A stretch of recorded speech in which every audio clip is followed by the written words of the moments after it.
Acabou de acontecer a primeira reunião do ano do Copom e, como já era esperado, a taxa Selic subiu novamente. A decisão foi por um novo aumento de mais um ponto percentual, fazendo com que a Selic, que estava em 12,25%, suba para 13,25% ao ano, o maior patamar nos últimos 17 meses. E esse já é o quarto aumento consecutivo, mas se engana quem pensa que é o último, pois é esperado pelo menos um novo aumento de igual magnitude já para a próxima reunião. Segundo o Boletim Focus, divulgado na última segunda-feira, a previsão é que a Selic encerre o ano em 15% e para 2026 deve fechar acima dos 12%. Mas ainda há quem espere por bem mais que isso. Segundo alguns economistas, a previsão é que a Selic fique acima dos 15% já nesse primeiro semestre. E se confirmado essa projeção, veremos a Selic no maior patamar desde 2006, ou seja, em quase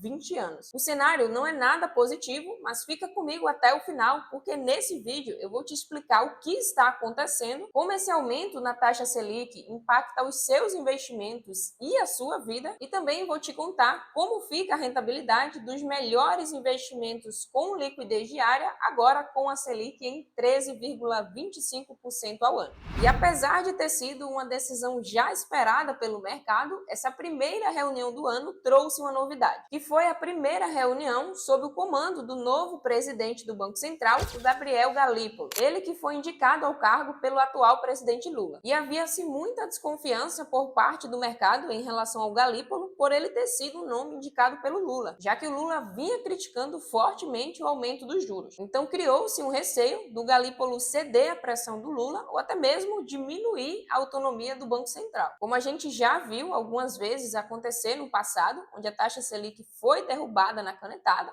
Claro, isso trouxe graves consequências para a nossa economia. Mas vamos aguardar para ver qual vai ser a postura que o Galípolo vai adotar ao longo das próximas reuniões. Mas em alguns discursos recentes, ele já deixou bem claro que iria seguir com o aperto monetário e também reforçou a autonomia do Banco Central. E a decisão sob o comando de Galípolo não foi a única novidade dessa reunião, já que outros 3 diretores indicados por Lula passaram a integrar a mesa. Com isso, o presidente Lula agora conta com a maioria dos integrantes que decidem sobre o futuro dos juros. Mas agora vamos à pergunta importante: por que a taxa Selic subiu novamente e por que ela deve continuar subindo ainda pelos próximos meses? Bom, a taxa Selic é a taxa básica de juros da nossa economia e também é o principal instrumento que o Banco Central detém para tentar controlar a inflação. A inflação, você já sabe o que é, e também que ela afeta principalmente a população mais pobre. E apesar de sério esse assunto, vou dar um exemplo aqui um pouco maluco, mas que vai te ajudar muito a entender. A inflação não é que ela é ruim, mas em uma quantidade alta demais, aí sim é prejudicial. Então, fazendo analogia, é como se fosse o nosso intestino. É importante que todos os dias você vá ao banheiro e faça ali o número 2. Agora, se você vai ao banheiro 10 vezes ao dia fazer cocô, talvez você esteja com algum problema, talvez você esteja com diarreia. Então o problema não é fazer o cocô em si, o problema é cagar demais. Quando a gente tem um problema de saúde, precisamos tomar um remédio para resolver. Então, no caso aqui da nossa inflação, que está bem elevada, o remédio,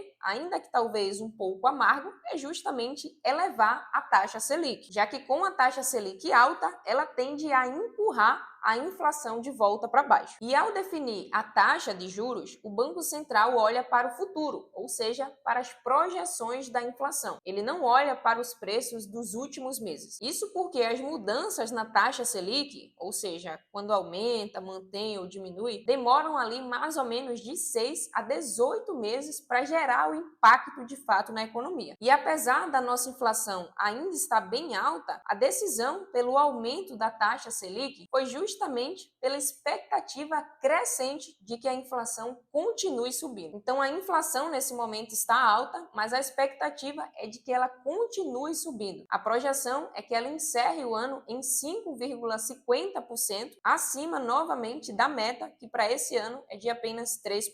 E apesar do Banco Central seguir firme, adotando essa medida contracionista para tentar conter a inflação, apenas isso não está sendo suficiente. Ainda existe uma preocupação muito grande porque mesmo com as taxas altas, não há uma previsão muito clara de que a inflação venha a convergir para a meta. E isso mostra sinais claros de que estamos caminhando para uma dominância fiscal, que é quando a autoridade monetária, ou seja, o Banco Central, perde o controle da trajetória da inflação em função de uma forte expansão de gastos públicos. Ou seja, o Banco Central está atuando para baixar a inflação, mas o cenário é de muita desconfiança do mercado com a nossa política fiscal. Em outras palavras, o governo continua gastando demais e sem nenhuma preocupação aparente em tentar conter esses gastos. E todo esse cenário, como você deve imaginar, impacta em muito os seus investimentos, mas também impacta bastante no seu dia a dia. Isso porque a taxa Selic tem o poder de moderar o consumo das famílias e os investimentos das empresas. Então, com a Selic alta, encarece o crédito, assim fica mais caro empréstimos e financiamentos. Isso, consequentemente, acaba reduzindo o consumo da população. Então, para você entender isso aqui de uma forma mais clara, imagina que a taxa Selic é como se fosse uma forma de um piso para os demais juros cobrados no mercado. Então, quando a taxa Selic sobe, logo os investimentos de renda fixa passam a render mais. E aí já vou te mostrar como ficam agora a rentabilidade atualizada dos investimentos com liquidez diária, agora com a Selic em 13,25%, mas o contrário também é verdadeiro. Quando a taxa Selic sobe, os investimentos de renda variável tendem a cair. Então é nesse momento em que você vai ver a Bolsa de Valores entregando ótimas oportunidades, com descontos bem abaixo do preço justo. Mas claro, óbvio que você não deve ser aquele macaquinho que fica pulando de galho em galho.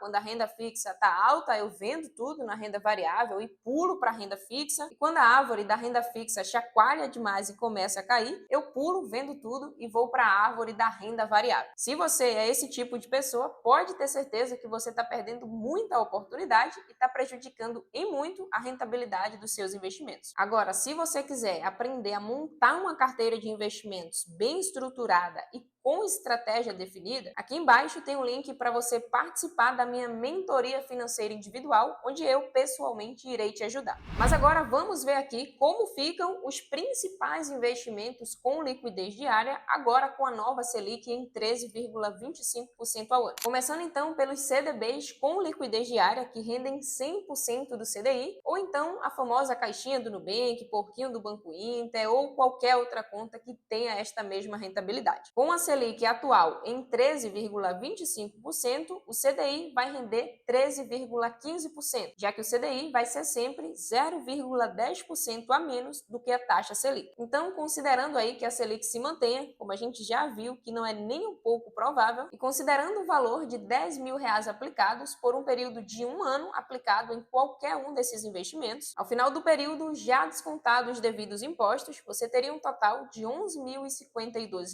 Agora, no CDB de liquidez diária do Banco Daicoval, que está rendendo atualmente 107% do CDI, o mesmo valor, ao final de um ano, te renderia um total de R$ 11.125,60. E lembrando que o Daicoval te presenteia com um bônus de R$ 150 caso você ainda não tenha conta aberta lá. E para ganhar o bônus, basta abrir sua conta utilizando o meu link de indicação, que eu vou deixar aqui embaixo na descrição, e também as regras que você precisa seguir. E por fim, temos o CDB do Banco Sofisa Direto, ainda entregando a maior rentabilidade da renda fixa com liquidez diária. Incríveis 110% do CDI, o que dá uma rentabilidade bruta de quase 15% ao ano. E ao aplicar R$ 10.000 no CDB do Banco Sofisa, ao final de um ano, você resgataria um total de R$ 11.156,80. E lembrando que para todos os valores mencionados, já realizei o desconto do imposto.